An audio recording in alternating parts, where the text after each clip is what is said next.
जय हिंद दोस्तों। अभी हाल ही में प्रधानमंत्री श्री नरेंद्र मोदी ने जल संचय जन भागीदारी अभियान की शुरुआत गुजरात के सूरत शहर से की है 6 सितंबर को। तो चलिए इस वीडियो में समझते हैं जल संचय जन भागीदारी इनिशिएटिव क्या है। तो भारत के वाटर सिक्योरिटी या जल भविष्य को देखते हुए जल संचय जन भागीदारी अभियान को शुरू किया गया है और ये वाटर कंजर्वेशन के ऊपर इसका फोकस है through the community partnership and ownership, जन भागीदारी जिसको बोलते हैं उसके तहत, और साथ ही साथ ये whole of society and whole of government approach के तहत इसमें कार्य किया जाएगा। इस अभियान के अंदर 24,800 रेन वाटर हार्वेस्टिंग स्ट्रक्चर्स बनाए जाएंगे थ्रू जन भागीदारी या फिर कम्युनिटी पार्टिसिपेशन। ऑल्सो ये इंश्योर करेगा long term water sustainability across Gujarat state. जल संचय जन भागीदारी जो इनिशिएटिव है ये अलाइन करता है ऑनगोइंग जो जल शक्ति अभियान है उसके साथ। जो इनिशिएटिव है कैच द रेन कैंपेन जो 2021 में स्टार्ट हुआ था उसके साथ में अलाइन करता है। साथ ही साथ प्रधानमंत्री मोदी जी ने इस बात पे बहुत जोर दिया है कि हम लोग अडॉप्ट करें 4R approach, reduce, reuse, recharge and recycle. So basically हमें वाटर कंजम्पशन को रिड्यूस करना है, वाटर एक्विफर्स जो है उनको रिचार्ज करना है, जहाँ पे वाटर जो है उसको जितना रीयूज कर सकते हैं और साथ ही साथ रिसाइकिल कर सकते हैं। इन बातों पर हमें ध्यान देना है। प्रधानमंत्री मोदी जी ने ये भी हाईलाइट किया कि water conservation is not a policy, it's an effort and virtue. चलिए समझते हैं प्रधानमंत्री मोदी ने इस इवेंट पर क्या कहा। उन्होंने कहा कि जल संरक्षण सिर्फ एक नीति नहीं, एक प्रयास है और ये एक पुण्य का कार्य है।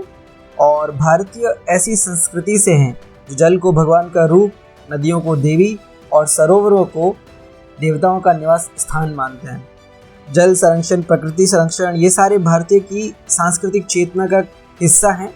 और जल संरक्षण सिर्फ कहीं ना कहीं नीति का मामला नहीं होना चाहिए, ये एक सोशल कमिटमेंट या फिर जो सामाजिक प्रतिबद्धता जिसको बोलते हैं उसका मामला होना चाहिए। हमें बेसिकली अपने देश के जल भविष्य को सुरक्षित करने के लिए वाटर को जितना हो सके कम यूज़ करें, उसको रीयूज़ करें, रिचार्ज करें एक्विफर्स को, और या फिर वाटर रिसाइकिल करें, उस पर ध्यान देना चाहिए। इस तरह का मंत्र अपनाना चाहिए। हम सब लोग एक साथ मिलकर भारत को पूरी मानवता के लिए जल संरक्षण का प्रतीक बना सकते हैं। तो ऐसा प्रधानमंत्री मोदी जी ने कहा। चलिए आगे समझते हैं कि जन भागीदारी या फिर कम्युनिटी पार्टिसिपेशन से वाटर कंजर्वेशन किस तरीके से कुछ स्टेट्स कर रहे हैं भारत के अंदर, और इस अप्रोच के साथ किस तरीके से कम्युनिटी पार्टिसिपेशन ने पूरे सिनारियो को चेंज किया है। तो एग्जाम्पल के लिए नागालैंड में जाबो वाटर कंजर्वेशन मेथड जो है वो यूज़ किया जाता है। जाबो का मतलब होता है the art of water management. इसका लिटरली मीनिंग जो होता है वो होता है impounding the water. That means कि ये एक ऐसा तरीका है जिससे रेन वाटर को बेसिकली कैच किया जाता है रनिंग ऑफ द माउंटेन। जब माउंटेन से वाटर नीचे आता है तो वहीं उसको कैच किया जाता है। जो स्ट्रक्चर आप देख रहे हैं इस तरह का स्ट्रक्चर होता है। दूसरा एग्जांपल अगर हम समझें तो तमिलनाडु ने बेसिकली अभी रिसेंटली कुडीमारा माथु जो बेसिकली अप्रोच है उससे जन भागीदारी को सुनिश्चित किया है वाटर कंजर्वेशन के लिए। और इसका मीनिंग जो होता है वो होता है maintenance and repair of the water bodies by the people. तो ये जो ट्रेडिशनल वाटर सोर्सेज हैं उनको रिनोवेशन किया जाता है थ्रू पब्लिक पार्टिसिपेशन, और ये एक पुरानी प्रैक्टिस है। नेक्स्ट एक और एग्जांपल समझे तो आंध्र प्रदेश का जो नीरू चुट्टू है, इस इनिशिएटिव के थ्रू जन भागीदारी के तहत सस्टेनेबल इरिगेशन सिस्टम बनाया जाता है। और इस अप्रोच के साथ है ना एग्रीकल्चर और लाइवलीहुड में काफ़ी जो है वो इम्प्रूवमेंट हुआ है।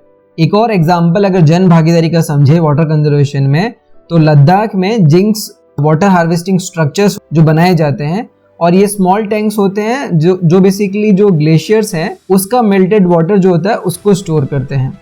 एक और एग्जांपल समझते हैं जन जीवन हरियाली जो मिशन है बिहार गवर्नमेंट का, जिसका मोटो है जल जीवन हरियाली तभी होगी खुशहाली। सो जल जीवन हरियाली जो मिशन है ये इनकरेज करता है adoption of water efficient practices. ये एक मल्टी स्टेक होल्डर अप्रोच जिसमें कम्युनिटी वगैरह को एंगेज करके डिफरेंट चीज़ों पे काम किया जाता है, जैसे climate sustenance, conservation and rejuvenation of water bodies, और साथ ही साथ वाटर को पोल्यूशन फ्री रखना, ठीक है ना, ग्राउंड वाटर लेवल को मेंटेन रखना, वाटर अवेलेबिलिटी को एडिक्वेट रखना, क्लाइमेट रेजिलिएंट एग्रीकल्चर को करना, एनर्जी कंजर्वेशन को बढ़ाना, और साथ ही साथ प्रमोट करना climate awareness through the public और थ्रू द मासेस। तो ये सारे जो चीज़ें एग्जाम्पल्स हैं वो community participation in water conservation in India के हैं। कुछ और वाटर कंजर्वेशन इनिशिएटिव की बात करें तो उसमें अटल भूजल योजना, जो भारत सरकार की एक केंद्रीय योजना है और जिसका मकसद बेसिकली कम्युनिटी की हेल्प से ग्राउंड वाटर मैनेजमेंट करना है। इस योजना के अंडर चुनिंदा जल संकटग्रस्त क्षेत्रों में ग्राउंड वाटर मैनेजमेंट में इम्प्रूवमेंट किया जाता है। दूसरा एग्जाम्पल जल जीवन मिशन है और ये एक फ्लैगशिप प्रोग्राम है गवर्नमेंट ऑफ इंडिया का, JJM, और ये प्रोग्राम एम करता है to provide tap water in every rural household. Active involvement होता है इसके अंदर वुमेन का, इन पानी समितिज होती हैं बेसिकली, और वुमेन का इसमें प्राइमरी रिस्पॉन्सिबिलिटी होता है water collection and uses in the rural household basically. एक और इनिशिएटिव नमामि गंगे इनिशिएटिव, ये गवर्नमेंट ने स्टार्ट किया था to rejuvenate the Ganga river and इसकी जो ट्रिब्यूटरीज हैं 2014 के अंदर। अभी रिसेंटली एक पेड़ माँ के नाम जो इनिशिएटिव है, जो प्रधानमंत्री मोदी जी ने विश्व पर्यावरण दिवस 5 जून को एक पेड़ माँ के नाम अभियान की शुरुआत की थी इन्होंने, और इन्होंने दिल्ली के बुद्ध जयंती पार्क में एक पीपल का पेड़ लगाया था। ये इनिशिएटिव भी इनकरेज करता है कम्युनिटी को कि वो पेड़ लगाएं और एफॉरेस्टेशन की मदद से बेसिकली ग्राउंड वाटर को रिप्लेनिश करने में मदद करें। तो दोस्तों, इस वीडियो में हमने जल संचय जन भागीदारी इनिशिएटिव के साथ साथ बहुत सारे वाटर कंजर्वेशन इनिशिएटिव्स के बारे में बात की। मिलते हैं अगले वीडियो में। Please like and share this video. Thank you. जय हिंद।